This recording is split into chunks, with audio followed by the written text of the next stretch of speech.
안녕하세요, 여러분. 오늘 우리가 함께 파헤쳐볼 이야기는 수천 년의 시간을 훌쩍 넘어 인간 문명의 시작과 고통의 기원을 탐구하는 아주 매혹적인 기록입니다. 바로 그리스 신화 속 프로메테우스와 에피메테우스 형제, 그리고 판도라에 대한 이야기죠. 여러분, 이런 신화들은 단순한 옛날 이야기가 아니에요. 고대인들이 이 복잡한 세상을 어떻게 이해하고 받아들였는지 보여주는 아주 정교하고 철학적인 틀이거든요. 자, 그럼 이 흥미진진한 여정을 바로 시작해 보겠습니다. 본격적으로 한번 파헤쳐 볼까요? 이 거대한 신화적 서사가 답을 찾고 싶어 했던 가장 근본적이고 실존적인 질문이 바로 이겁니다. 대체 우리 삶은 왜 이렇게 힘들고 고통스러운 걸까요? 그리고 우리는 도대체 무슨 힘으로 그 험난한 생존을 꾸역꾸역 이어나가는 걸까요? 이 심오한 질문의 해답을 찾기 위해 우리는 세상이 막 형태를 갖추기 시작하던 태초의 시간으로 거슬러 올라가야 합니다. 첫 번째, 창조와 두 형제입니다. 신들의 왕 제우스는 티탄 신족인 두 형제에게 지상의 생명체들을 창조하고 각자의 능력을 나눠주라는 엄청난 임무를 맡깁니다. 여기서 정말 흥미로운 포인트가 하나 있어요. 바로 이 두 형제의 이름입니다. 이름 자체가 이들의 성격, 나아가 인간 본성의 양면성을 완벽하게 보여주거든요. 형인 프로메테우스의 이름은 먼저 생각하는 사람, 즉 선견지명과 이성을 뜻합니다. 아주 똑똑하고 앞날을 내다볼 줄 알았죠. 반면 동생 에피메테우스의 이름은 나중에 생각하는 사람이에요. 후회와 충동을 상징하죠. 일단 앞뒤 안 가리고 저지른 다음에 차 하고 깨닫는 성격이었습니다. 이 두 형제의 철학적인 차이가 앞으로 벌어질 모든 사건에 어마어마한 씨앗이 됩니다. 자, 숫자 0. 이게 대체 뭘 의미할까요? 바로 에피메테우스가 동물들에게 생존 능력을 다 나눠주고 나서 정작 인간을 위해 남겨둔 생존 특성의 개수입니다. 동생 에피메테우스가 열정이 너무 넘친 나머지 자기가 다 하겠다고 나섰거든요.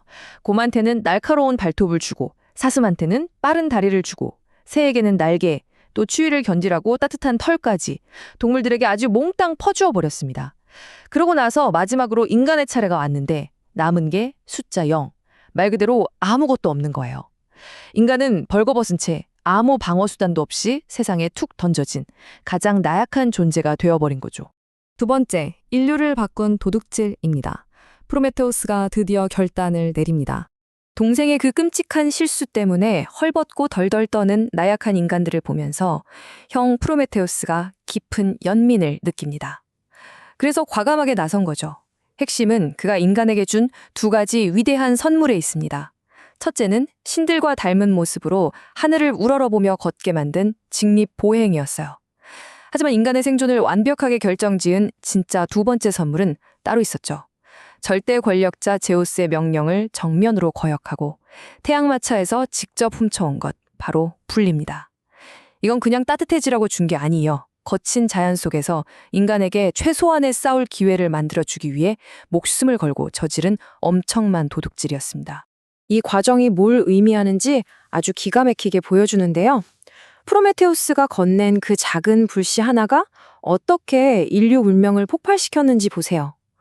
불을 얻은 인간은 가장 먼저 치명적인 추위를 이겨냈습니다. 그 다음엔 음식을 익혀 먹기 시작했고 단단한 쇠를 녹여 도구와 무기를 만들어냈죠. 결국 이 모든 단계가 겹치면서 거대한 문명을 탄생시킨 겁니다. 불 덕분에 인간은 다른 짐승들과 완전히 차원이 다른 존재로 거듭날 수 있었던 거죠. 세 번째, 완벽한 함정, 판도라. 제우스의 정교한 복수극이 시작됩니다. 자기 몰래 인간에게 불을 건네준 걸 알게 된 제우스가 얼마나 화가 났겠어요. 그래서 아주 교묘하고 무서운 함정을 기획합니다. 그 함정의 이름이 바로 인류 최초의 여성, 판도라입니다. 모든 선물을 받은 여인이라는 뜻이죠. 이름만 들으면 엄청난 슈꽃 같지만 그녀가 만들어진 진짜 이유는 제우스가 설계한 거부할 수 없는 형벌이자 피할 수 없는 함정이었습니다.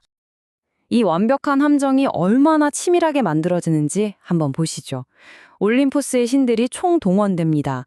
대장장이 신 헤파이스토스가 진흙으로 아주 정교하게 몸을 빚어내니까 미의 여신 아프로디테가 치명적인 아름다움을 확 불어넣어줍니다. 여기에 헤르메스가 유창하고 설득력 있는 말솜씨를 얹어주고 아테네가 뛰어난 손재주까지 더해줍니다. 신들의 완벽한 합작으로 만들어진 궁극의 함정, 그게 바로 판도라였어요. 제우스는 이렇게 만든 판도라를 프로메테우스의 동생 에피메테우스에게 쓱 보냅니다. 사실 프로메테우스는 이미 동생한테 귀에 못이 박히도록 경고했거든요. 제우스가 주는 선물은 절대 진짜 무슨 일이 있어도 받지 마라. 완전 족집게 같은 성견지명이었죠. 근데 에피메테우스가 어떻게 했냐고요? 나중에 생각하는 자답게 판도라의 눈부신 미모에 홀딱 빠져서 형의 그 무서운 경고를 새하얗게 잊어버립니다. 덥석 아내로 맞이하고 만 거죠. 네 번째, 재앙의 항아리가 열리다. 판도라의 호기심에 관한 이야기입니다. 제우스는 판도라를 지상으로 내려보낼 때 수상한 항아리 하나를 쥐어주면서 절대로 열어보지 말라는 아주 엄격한 금기를 걸었습니다. 자, 여러분, 한번 상상해 보세요. 절대 열면 안 된다는 억압, 그리고 대체 저 안에 뭐가 들었을까 하는 지독한 호기심. 판도라의 손이 뚜껑 위에서 머뭇거립니다. 이성과 충동이 격돌하는 바로 그 찰나의 순간, 걷잡을 수 없는 호기심이 이성을 완전히 짓눌러 버렸을 때 과연 어떤 끔찍한 일이 벌어질까요? 판도라가 기었고 항아리 뚜껑을 여는 순간, 평화롭고 순수했던 인간 세상 위로 끔찍한 것들이 폭포수처럼 쏟아져 나옵니다. 질병, 슬픔, 시기, 원환, 가난, 그리고 뼈를 깎는 고통까지.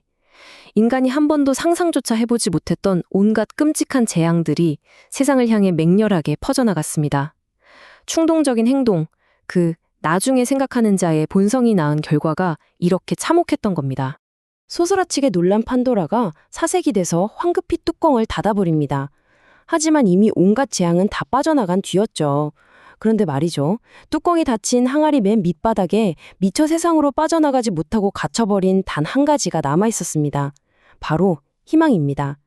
인간이 그 온갖 질병과 재앙, 비참한 고통 속에서도 결코 삶을 포기하지 않고 꼿꼿하게 하루하루를 버텨낼 수 있는 유일한 이유. 그게 바로 이 뚜껑 닫힌 항아리 속에 남겨진 희망 덕분이라고 옛 기록은 속삭여주고 있습니다. 마지막 5번째, 영원한 형벌, 그리고 희망입니다. 프로메테우스가 치러야 했던 대가죠. 제우스의 잔혹한 분노는 여기서 끝나지 않았어요. 인류에게 문명의 불씨를 쥐어준 프로메테우스에게 상상을 초월하는 가혹한 형벌을 내립니다. 코카서스 산맥의 험준한 절벽에 단단한 쇠사슬로 그를 묶어버리죠. 매일 낮이면 거대한 독수리가 날아와 그의 산간을 잔인하게 쪼아먹습니다. 진짜 끔찍한 건 그가 죽지 않는 불사의 신이었다는 거예요. 밤이 되면 파헤쳐진 간이 고스란히 다시 돋아나고 다음날 낮이 되면 또다시 독수리에게 뜯어먹히는 무한 반복. 인간에게 기술과 문명을 안겨준 대가로 그는 훗날 위대한 영웅 헤라클레스가 와서 쇠사슬을 끊어줄 때까지 수천 년이라는 억겁의 시간 동안 이 고통을 견뎌야만 했습니다. 자, 이제 이 장대한 이야기의 핵심을 짚어보겠습니다. 이 오래된 기록이 오늘날 우리에게 묵직하게 던지는 철학적 메시지는 바로 이 영원한 충돌에 있어요. 인류의 삶에는 늘 고통과 재앙이 따르지만 그 밑바닥엔 항상 희망이 버티고 있다는 것. 그리고 언제나 앞을 내다보는 이성적인 프로메테우스와 당장의 감정과 본능에 치우치는 에피메테우스 사이에서 끊임없이 흔들리고 갈등하는 것. 그게 바로 우리 인간의 진짜 본질이라는 사실을 이 이야기는 아주 날카롭게 찌르고 있습니다. 마지막으로 여러분께 이 도발적인 질문을 하나 던지고 싶네요. 과거 신화 속의 불은 오늘날 우리가 매일 마주하는 고도의 현대기술로 그 모습을 바꾸었습니다. 인공지능, 유전공학, 기후를 바꾸는 산업기술들 말이죠. 여러분, 우리는 지금 우리 손에 들린 이 막강하고 위험한 현대의 불꽃을 앞날을 내다보는 프로미테우스의 이성으로 조심스럽게 다루고 있을까요? 아니면 화려한 겉모습에 홀려서 결과도 생각하지 않고 에피메테우스의 충동으로 마구 휘두르고 있을까요? 이 질문을 마음속에 깊이 품어보시길 바라면서 오늘 설명을 여기서 마칩니다. 끝까지 함께해 주셔서 감사합니다.